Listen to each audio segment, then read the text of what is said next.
So today we've had the big, shall we say, budget defence review today, and it's exactly what a lot of us on the left had pretty much expected, especially since Boris has now decided to try and recreate the imperial gunboat diplomacy. Remember, this is the furthest naval deployment since the 1965, since Dennis Hill pulled back these original operations because it was just too expensive to do.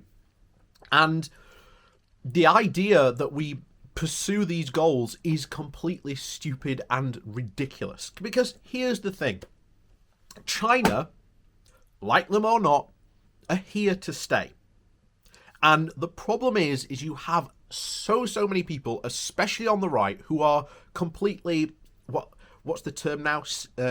Sinophiles or Sinophiles, which is like anti-Chinese. It's like Euroscepticism. It's the catch-all term for a whole load of different things.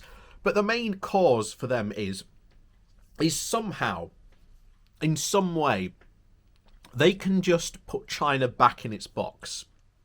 And unfortunately, that's just not going to happen anymore.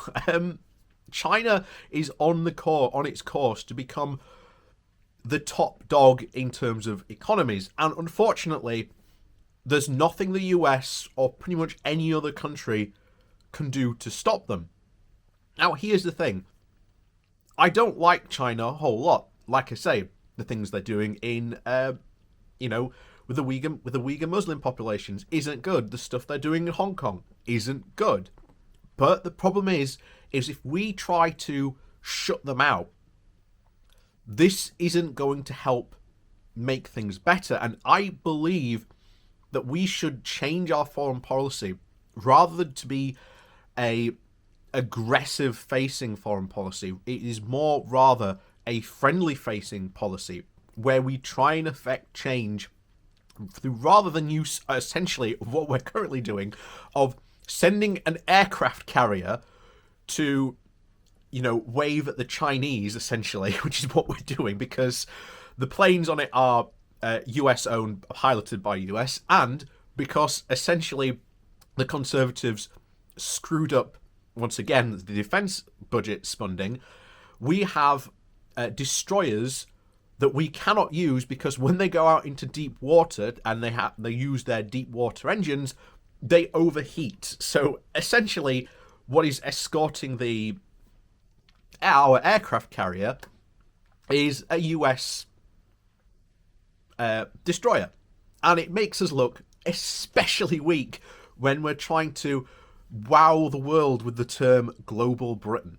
Again, this is just a complete ridiculous policy that is just really just hard to understand and really bizarre at the end of the day. But anyway, we'll get into the news today, which has happened about this defence spending review. When we get to it. So this comes from the Guardian. The title is "China is a major threat, but the UK will keep up trade links," says Defence Review, because we can't afford to simultaneously cut off ourselves from Europe and China as well. That only leaves us with the US in our top 10 major trade capacity. Again, we just can't do it. This is why we should be attempting to play more friendly with China and agitating for more social democratic change, which is happening in China. There is a burgeoning middle class, and as we've said before many times when we discuss this issue, whenever a middle class takes hold or starts to grow in a country, they start to demand more say in how a country is run, and that brings with it lots of social change. And that is actually happening slowly but surely in China.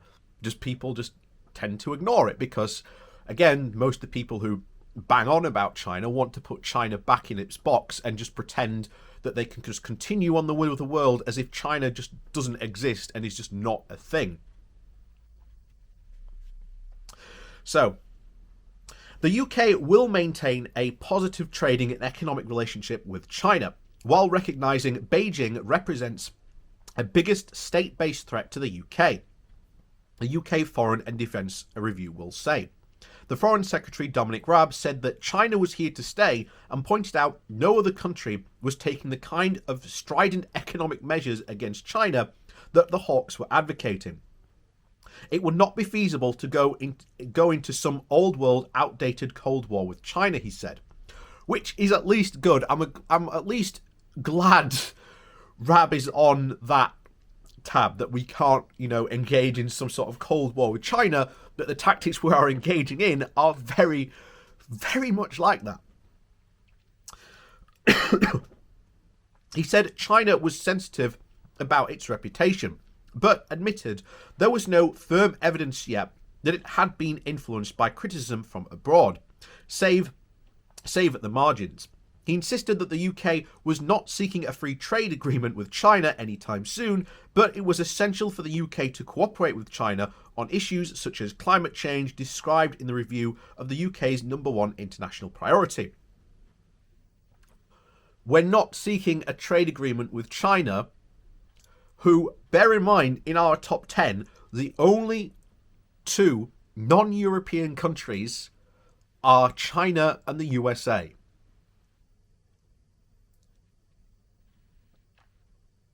It's just the lunatic asylum. It really is just gone off the scale, because he's saying things one way, and then doing things exactly other, which is only going to antagonize the Chinese.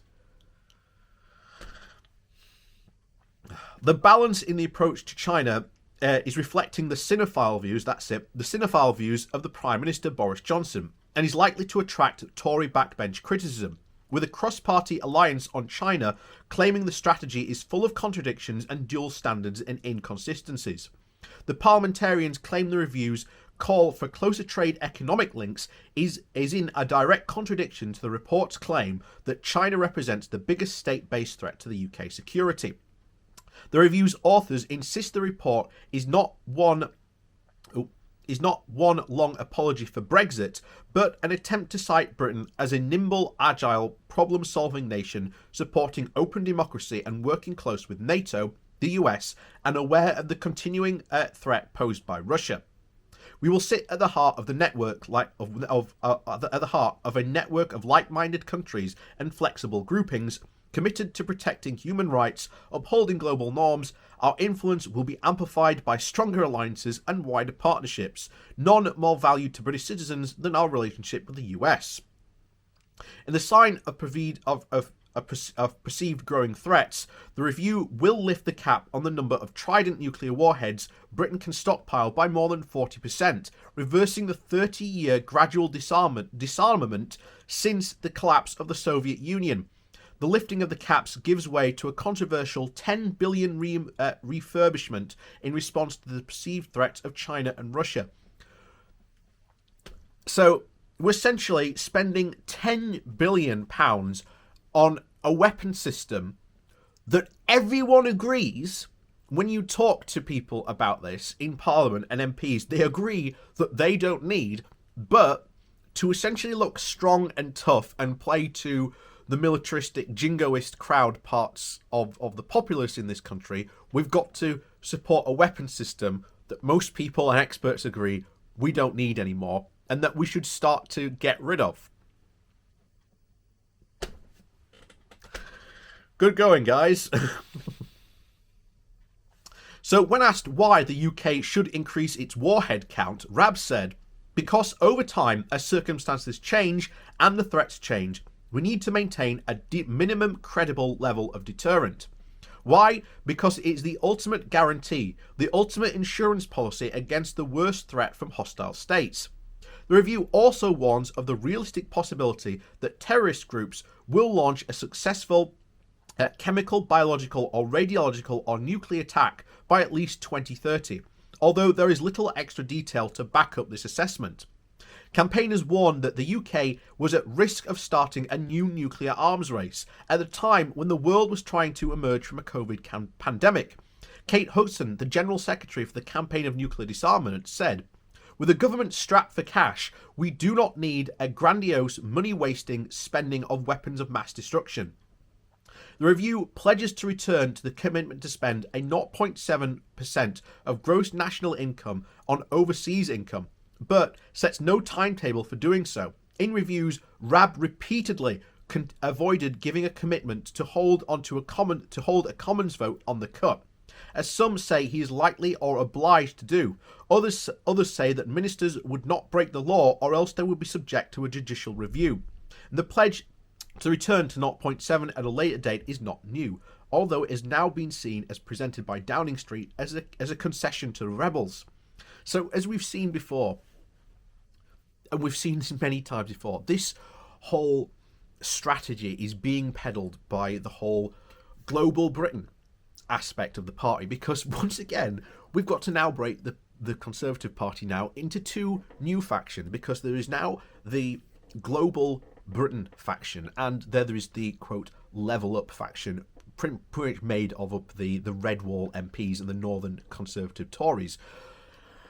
And these two are going to go to war at some point, because the Southern Tories are all about more globalisation and basically buccaneering deregulation, which does not sit with the type of investment and policies that the Northern Red Wall Conservative seats or even MPs actually want. They want more protectionism and more investment in those areas.